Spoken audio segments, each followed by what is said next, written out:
再来关心大选结束，各界拢咧关注国会会是虾米人来接立法院长。国民党这边是宣布要让韩国瑜甲江启臣做伙出来选。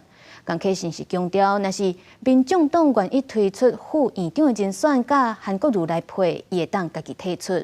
不过，民众党表示袂含候选人私底下来协商，也是做利益交换。大选结束，各界关心选后政局的发展。行政院长陈建仁照宪政惯例，内阁总时得到蔡总统的慰留。到5日抗新总统就任进前做看守内阁，把政局稳好在。盼行政院团队能与新国会紧密合作，持续推动各项福国利民的政策。然而，基于我国宪政惯例以及对新总统及国会新任期新民意的尊重，我已经向蔡总统请辞。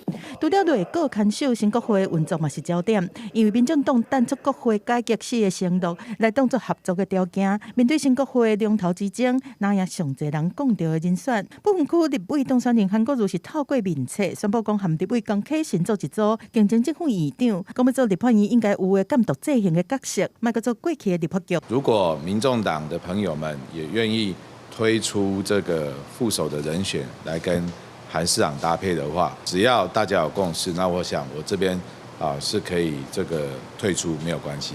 蓝白合不合不是只有蓝的问题。江启臣强调讲，若民众党愿意推出副手的人选，含韩国瑜来配，会当提出。不过民众党回应讲，未含单独的候选人做利益的交换。期待蓝绿两大党的立法院长、副院长的候选人可以具体的回复我们的4大诉求，来作为我们后续的一个参考依据。民众党这边也不会私下跟个别的候选人进行协商或是利益交换。这摆大选3党拢无过半，国民党摕到52席，变作国会上大党；民进党51席，民众党8席，各有无党籍的2席。民众党安怎发挥关键少数，合纵连横是真受关注。记者综合报道。